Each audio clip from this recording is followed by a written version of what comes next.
Veerakaputra Srinivas sir ನಮಸ್ತೆ. ನಮಸ್ಕಾರ sir. ಈಗ ನಮ್ಗೆ ವಿಷಯ ಬಂದಿರೋದು ಏನಂತಂದ್ರೆ, ವಿಷ್ಣುವರ್ಧನ್ ಅವರು ಸಾಕಷ್ಟು ಕನ್ನಡ ಚಿತ್ರರಂಗಕ್ಕೆ ಕೊಡುಗೆ ನೀಡಿದಂಥವ್ರು. ಅವರ ಸ್ಮಾರಕಕ್ಕಾಗಿ ಇಡೀ ಕರ್ನಾಟಕ, ಅದ್ರ ಜೊತೆಗೆ ವಿಷ್ಣುದಾದ ಅಭಿಮಾನಿಗಳೆಲ್ಲರೂ ಕೂಡ ಎಷ್ಟೋ ವರ್ಷಗಳ ಕಾಲ ಪ್ರಯತ್ನ ಪಟ್ಟರು ಕೂಡ ಆಗಿಲ್ಲ. ಬಟ್ ಏನಂತಂದ್ರೆ ಇವತ್ತು ನೆಲಸಮ ಮಾಡಿದ್ದಾರೆ ಅಂತ ಇನ್ಫಾರ್ಮೇಶನ್ ಬರ್ತಾ ಇದೆ. ಏನಿದು ಸರ್, ಯಾವಾಗಾಯ್ತು, ಏನು ಎತ್ತ ಅಂತ? ರಾತ್ರಿ ಮಾಡಿದ್ದಾರೆ ಸರ್. ಇದು ನಮ್ಮ ಅರಿವು ಇರಲಿಲ್ಲ. ಮುಂದಿನ ವಾರ ನಾವು ನಿಯೋಗ ಹೋಗೋದು, CM ಅವ್ರ ಹತ್ರ ಮನವಿ ಮಾಡೋದು ಅಂತೆಲ್ಲ ಇತ್ತು. ಸುದೀಪ್ ಅವ್ರ ಹತ್ರ ಕೂಡ ಮಾತಾಡಿದ್ವಿ. ಈ ವಿಷಯಗಳು ಒಂದು ತಾರ್ಕಿಕ ಅಂತ್ಯ ಕಾಣಿಸ್ಬೇಕು, 75ನೇ ಅಮೃತ ಮಹೋತ್ಸವ ಇದೆ ಅಂತ ಪ್ಲಾನ್ ಮಾಡ್ತಿದ್ವಿ.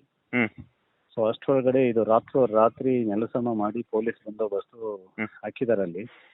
ಒಂದ್ಸರಿ ನೆಲಸಮ ಮಾಡಿದ ಮೇಲೆ ಈಗ ಏನ್ ಮಾಡ್ಬೇಕಂತ ಗೊತ್ತಾಗ್ತಿಲ್ಲ. ಬಟ್ ಒಂದಂತೂ ಅಸಹ್ಯ, ಒಬ್ಬ ಕನ್ನಡದ ಮೇರು ಕಲಾವಿದನಿಗೆ ಒಂದು 10 ಗುಂಟೆ ಜಾಗ ಕೊಡಕ್ಕಾಗದೆ ಸರ್ಕಾರ ತನ್ನ ಒಂದು ಅಸಮರ್ಥತೆಯನ್ನು ಪ್ರದರ್ಶನ ಮಾಡಿದೆ. ಮತ್ತೆ ಕಲಾವಿದರ ಬಗ್ಗೆ ಅದಕ್ಕೆ ಎಷ್ಟು ಗೌರವ ಇದೆ ಅನ್ನುವಂಥದ್ದು ಸಾಬೀತಾಗಿದೆ. ಜೊತೆಗೆ ಬಾಲಕೃಷ್ಣ ಅವರ ಕುಟುಂಬದವರು ಇಂತಹ ನಾಚಗೇಡಿನ ಕುಟುಂಬ ಇಡೀ ಜಗತ್ತಲ್ಲಿ ಎಲ್ಲೂ ಇಲ್ಲ. ಅಸಹ್ಯ ಹಣಕಾಸಿನ ದಾಹಕ್ಕೆ ಒಳಗಾಗಿದ್ದಾರೆ.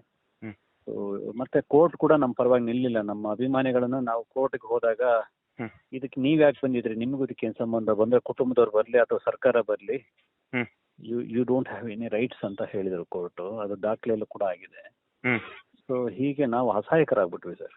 ಕೋರ್ಟ್ ಅಲ್ಲಾದ್ರೂ ನ್ಯಾಯ ಸಿಗುತ್ತೆ ಅಂತ ಕಾದಿನ, ಅದು ಆಗ್ಲಿಲ್ಲ.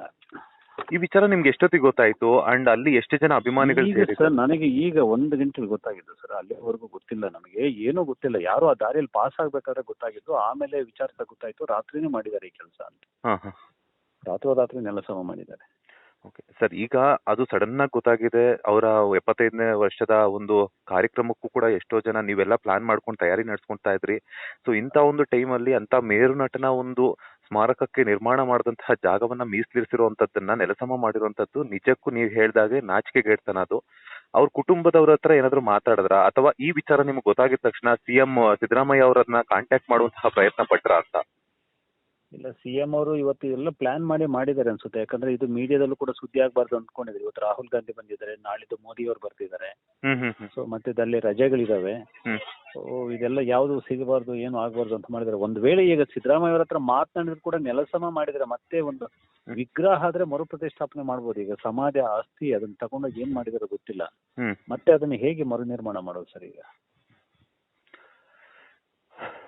ಸರ್ ಭಾರತೀಯಮ್ಮ ಆಗಿರ್ಬೋದು ಅಥವಾ ಅವರ ಅಳಿಯ ಅನಿರುದ್ಧ ಇಲ್ಲ, ಅವ್ರು ಇದ್ರ ವಿರುದ್ಧ ಇದ್ರು ಸರ್. ಅವ್ರಿಗೆ ನಿಜವಾಗ್ಲೂ ಖುಷಿ ಆಗಿರುತ್ತೆ ಅವ್ರಿಗೆ. ಇದು ಅವ್ರು ಇದ್ರ ವಿರುದ್ಧ ಇದ್ರು. ಅವ್ರು ಇದಕ್ಕೆ ಆಪೋಸಿಟ್ ಆಗಿದ್ರ ಸ್ಮಾರಕ ನಿರ್ಮಾಣ ಮಾಡೋದಕ್ಕೆ? ಹೌದೌದೌದು, ಇವ್ರ ವಿರುದ್ಧವಾಗಿದ್ರು. ಅವ್ರು ಬಹಿರಂಗವಾಗಿ ಹೇಳ್ಕೊಂಡಿದ್ರು, ನಮ್ಗೆ ಅದಕ್ಕೆ ಸಂಬಂಧ ಇಲ್ಲ, ನಾವು ಕಾಲಿಡಲ್ಲ, ಅದೇನಾದ್ರೂ ಆದ್ರೂ ನಮ್ಗೆ ಸಂಬಂಧ ಇಲ್ಲ ಅನ್ನೋ ಮಾತನ್ನೇ ಹೇಳ್ತಿದ್ರು. ಕಳೆದ ಈ ಅಮೃತ ಮಹೋತ್ಸವದ ಸಂದರ್ಭದಲ್ಲೂ ಅವ್ರನ್ನ ಭೇಟಿಯಾದಾಗೂ ಕೂಡ ಅವರು ಬೆಂಗಳೂರಲ್ಲಿರುವಂತಹ ಸ್ಮಾರಕದ ವಿಷಯವಾಗಿ ಅವ್ರ ಬೇಜಾರನ್ನ ವ್ಯಕ್ತಪಡಿಸಿದ್ರು. ಸೊ ಇಲ್ಲಿ ಮೈಸೂರಲ್ಲಿ ಕೊಟ್ಟ ಮೇಲೆ ಬೆಂಗಳೂರು ವಿಷಯಕ್ಕೆ ಪದೇ ನೀವು ಅಭಿಮಾನಿಗಳು ತೆಗಿತೀರ ಅನ್ನೋ ಮಾತನ್ನ ಹೇಳಿದ್ರು. ಅಂದ್ರೆ ಅವರಿಗೆ ಇಂಟ್ರೆಸ್ಟ್ ಇಲ್ಲ ಸರ್ ಇದು. ಅಲ್ಲ ಸರ್, ಅಂತ ಒಂದು ದೊಡ್ಡ ಕುಟುಂಬದ ಅಲ್ಲ, ಅವರಿಗೆ ಆಗಿರ್ಬೋದು, ಅವ್ರ ಕುಟುಂಬಕ್ಕಾಗಿರ್ಬೋದು ಹೆಸರು ಬಂದಿದೆ ಅಂದ್ರೆ ಅದಕ್ಕೆ ಕಾರಣನೇ ವಿಷ್ಣುವರ್ಧನ್ ಅವರು.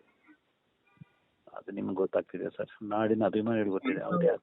ಮೇರು ನಟನ ಹೆಸರನ್ನ ಇಟ್ಕೊಂಡು ಬೇರೆ ಇದೆಲ್ಲ ಬೇಕಾಗುತ್ತೆ. ಬಟ್ ಇಂಥ ಒಂದು ಟೈಮಲ್ಲಿ ಅವರನ್ನ ಅಲ್ಲಿ ಸ್ಮಾರಕಕ್ಕಾಗಿ ಅಲ್ಲಿ ಅಸ್ಥಿಯನ್ನ ಮಾಡಿದ್ರು ಅವ್ರು ತೀರ್ಕೊಂಡಾಗ.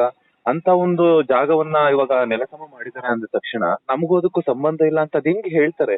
ಅಂದ್ರೆ ಕುಟುಂಬದ ವ್ಯಾಲ್ಯೂಗಳೆಲ್ಲೋಯ್ತು, ಕುಟುಂಬ ಸದಸ್ಯರ ಭಾವನೆಗಳೆಲ್ಲೋಯ್ತು ಅಂತ. ಇಲ್ಲ, ಅವ್ರಿಗೆ ಮೈಸೂರಲ್ಲಿ ಕೊಟ್ಟಿದ್ದಾರೆ ನೈತಿಕವಾಗಿ. ಮತ್ತೆ ನಮಗೆ ಸರ್ಕಾರವನ್ನು ಕೇಳೋ ಹಕ್ಕಿಲ್ಲ, ಆದ್ರಿಂದ ಮತ್ತೆ ನಾವು ಆ ವಿಷಯಕ್ಕೆ ಬರಲ್ಲ, ನೀವು ಹೋಗ್ಬೇಡಿ ಅನ್ನೋ ಮಾತನ್ನ ಹೇಳಿದ್ರು ಸರ್ ಎಲ್ರಿಗೂ ಅವರು. ಮತ್ತೆ ನಾವು ಪ್ರತಿ ಸಲ ಹೋರಾಟ ಮಾಡ್ಕೊಂಡು ಅವ್ರ ಮನೆಗೆ ಹೋದಾಗ ನೀವು ಅಭಿಮಾನಿಗಳೇ ಅಲ್ಲ ಅಂತ ಮಾಧ್ಯಮದಲ್ಲಿ ಹೇಳಿದ್ರೆ ಅದು ಇವತ್ತು ರೆಕಾರ್ಡ್ ಆಗಿ ಉಳಿದಿದೆ. ಯೂಟ್ಯೂಬ್ ಅಲ್ಲೂ ಸಿಗುತ್ತೆ. ಭಾರತಿ ಮೇಡಮ್ ಅವ್ರು ನೀವು ಯಾರು ಅಭಿಮಾನಿಗಳೇ ಅಲ್ಲ, ನಮ್ಮ ಮನೆ ಹತ್ರ ಬರಬೇಡಿ ಅಂತ ಅಂದಿದ್ರು ನಮ್ಮನ್ನೆಲ್ಲ. ಆ ವಿಷಯಕ್ಕೆ ಅವ್ರಿಗೆ ಅವತ್ತಿಂದ ಕೂಡ ವಿರೋಧ. ಅದು ಬೆಂಗಳೂರಲ್ಲಿ ನಾವು ಇದು ಹೋದ್ರೇನೆ ಮೈಸೂರಿಗೆ ಎಲ್ಲರೂ ಜನ ಅಭಿಮಾನಿಗಳು ಬರ್ತಾರೆ ಅನ್ನೋಂತ ಒಂದು ನಿರೀಕ್ಷೆ ಅವರಿಗೆ.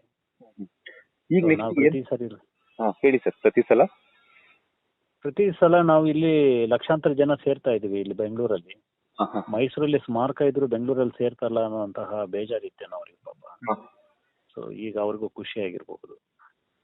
ನೆಕ್ಸ್ಟ್ ಇವಾಗ ಏನ್ ಕ್ರಮ ತಗೋಬೇಕು ಅಂತ ಅನ್ಕೊಂಡಿದ್ದಾರೆ ಸರ್? ಯಾಕಂತಂದ್ರೆ ಲಕ್ಷಾಂತರ ಜನ ಅಭಿಮಾನಿಗಳಿದಾರ, ಚಿಕ್ಕ ಮಕ್ಕಳಿಂದ ಹಿಡಿದ್ಬಿಟ್ಟು ವಯಸ್ಸಾಗೋರ್ ತನಕನೂ ಕೂಡ ವಿಷ್ಣುದಾದ ನಾನು ಅವ್ರನ್ನ ಕೇಳ್ದಿರುವಂತದ್ದು ಈಗ ಒಂದು ಯೋಚನೆ ಮಾಡಿ, ಈಗ ಸಮಾಜನ ನೆಲಸಮ ಮಾಡ್ಬಿಟ್ಟಿದ್ದಾರೆ. ಈಗ ಕೋರ್ಟ್ ನಮ್ ಪರವಾಗಿಲ್ಲ, ಸರ್ಕಾರ ನಮ್ ಪರವಾಗಿಲ್ಲ, ಕುಟುಂಬದವರು ನಮ್ ಪರವಾಗಿಲ್ಲ. ಈಗ ನಾವು ಹೋಗಿ ಭಾವನಾತ್ಮಕವಾಗಿ ಅದನ್ನ ಉಳಿಸ್ಕೊಂಡು ಇಷ್ಟು ದಿವಸ ನಾವು ಹೋರಾಟ ಮಾಡ್ಕೊಂಡು ಉಳಿಸ್ಕೊಂಡು ಬಂದಿದ್ದು ಇಷ್ಟು ದಿವಸ. ಈಗ ಕೋರ್ಟ್ ಆರ್ಡರ್ ಬಂದಿದೆ, ಅದರ ಆಧಾರದ ಮೇಲೆ ಅವರು ಸರ್ಕಾರದ ಸಪೋರ್ಟ್ ತಗೊಂಡೆ ನೆಲಸಮ ಮಾಡಿದ್ದಾರೆ. ಈಗ ನೆಲಸಮ ಮಾಡಿದ ಸಮಾಧಿಗೆ ನಾವು ಏನ್ ಮಾಡ್ಬೋದು? ಹೋರಾಟ ಮಾಡಿ ಮತ್ತೆ ಸಮಾಧಿ ಕಟ್ಕೊಡಿ ಅಂತ ಹೇಳಕ್ಕಾಗುತ್ತಾ? ಅಲ್ಲಿ ಇಲ್ವಲ್ಲ ಅದು. ಅದು ಅವ್ರ ಅಸ್ಥಿನೇ ತೆಗೆದು ಬಿಟ್ಟಿದಾರಲ್ವಾ? ಅಸ್ಥಿಯನ್ನ ಎಲ್ಲೆಲ್ಲಿ ಏನೇನ್ ಮಾಡಿದ್ದಾರೆ ಅಂತಾನೂ ಗೊತ್ತಾಗ್ತಿಲ್ಲ. ಏನ್ ಮಾಡಿದಾರೆ ಅಂತ ಗೊತ್ತಿಲ್ಲ. ಅದನ್ನ ಸರ್ಕಾರ ತಾವೇನ ಅದನ್ನ ಕಾಳಜಿ ಮಾಡಿದಾರ ಸರ್ಕಾರದ ಅಧಿಕಾರಿಗಳು ಇಲ್ವಾ? ಅಥವಾ ಹೇಗೆ, ಯಾರು ಇದಕ್ಕೆ ಪರ್ಮಿಷನ್ ಕೊಟ್ರು? ಇದೆಲ್ಲವನ್ನು ಕೂಡ ಮಾಧ್ಯಮದವರು ಪ್ರಶ್ನೆ ಕೇಳಬೇಕು. ನಾವು ಕೂಡ ಕಾನೂನು ಹೋರಾಟ ಮಾಡ್ತೀವಿ ಸರ್, ಇದು ಯಾಕೆ ಒಂದು ಮಾಹಿತಿ ಕೊಡದೆ ಇದು ಮಾಡಿದ್ರು ಅಂತ ಹೇಳಿ. ಬಟ್ ನಾವು ವಿಷ್ಣುವರ್ಧನ್ ಅವ್ರಿಗೆ ಅವರ ಬದುಕಿದ್ದಾಗ್ಲೂ ಕೂಡ ವಿಷ್ಣುವರ್ಧನ್ ಅಭಿಮಾನಿಗಳು ಯಾವುದೇ ಪ್ರತಿಭಟನೆಗಳನ್ನ ಮಾಡೋದಾಗ್ಲಿ, ಅವರು ಸಾವು ನೋವು ಮತ್ತೆ ಸಾಮಾಜಿಕ ನಷ್ಟಗಳಿಗೆ ಕಾರಣವಾಗುವಂತದ್ದಾಗ್ಲಿ ಇಷ್ಟವಿರ್ಲಿಲ್ಲ. ಅದರಿಂದನೇ ನಾವು ಸಹನೆಯಿಂದ ಕಾದ್ಕೊಂಡು ಅವರ ಹೆಸರಿಗೆ ಕಳಂಕ ತರಬಾರ್ದು ಅಂತ ಇದ್ವಿ.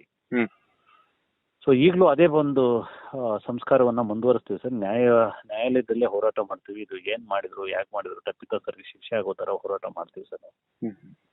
ಅಲ್ಲ, ಎಷ್ಟೋ ಜನ ಅಭಿಮಾನಿಗಳು ಹೋಗ್ಬಿಟ್ಟು ಅವರ ಸಿನಿಮಾಗಳನ್ನ ನೋಡ್ಬೇಕು ಅನ್ಸ್ತಿತ್ತು.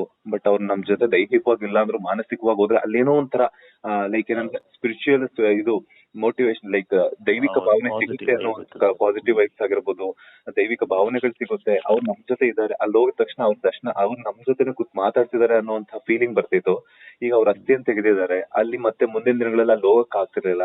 ಎಷ್ಟೋ ಜನ ಇಲ್ಲೇ ಇರುವಂತದ್ದು ತಮ್ಮ ಮಕ್ಕಳಿಗಾಗಿರ್ಬೋದು, ಮೊಮ್ಮಕ್ಕಳಿಗಾಗಿರ್ಬೋದು, ಎಷ್ಟೋ ಜನ ವಿಷ್ಣುವರ ಒಂದು ಸ್ಮಾರಕ ನಿರ್ಮಾಣಕ್ಕೆ ಇದೇ ಜಾಗ ಅಂತ ರೋಡಲ್ಲೆಲ್ಲ ಹೋಗ್ಬೇಕಾದ್ರೆ ತೋರಿಸ್ತಿದ್ರು. ಈಗ ಒಂದು ವಿಜುವಲ್ಸ್ ಸಿಗಲ್ಲ.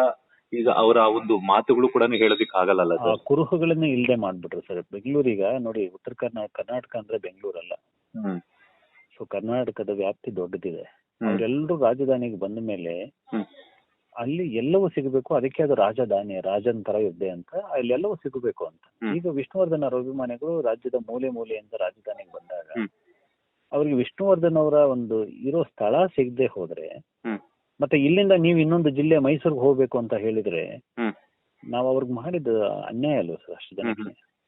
ಮತ್ತೆ ವಿಷ್ಣುವರ್ಧನ್ ಅವರಿಗೆ ಈ ರಾಜಧಾನಿಯಲ್ಲಿ ಒಂದು ಜಾಗ ಕೊಡ್ಲಿಲ್ಲ ಅಂತಂದ್ರೆ ನಾವು ಅವರನ್ನ ಎರಡನೇ ದರ್ಜೆಯ ವ್ಯಕ್ತಿಯಾಗಿ, ಸಾಧಕನನ್ನಾಗಿ ನೋಡ್ತಾ ಇದೀವಿ ಅಂತ ತಾನೆ.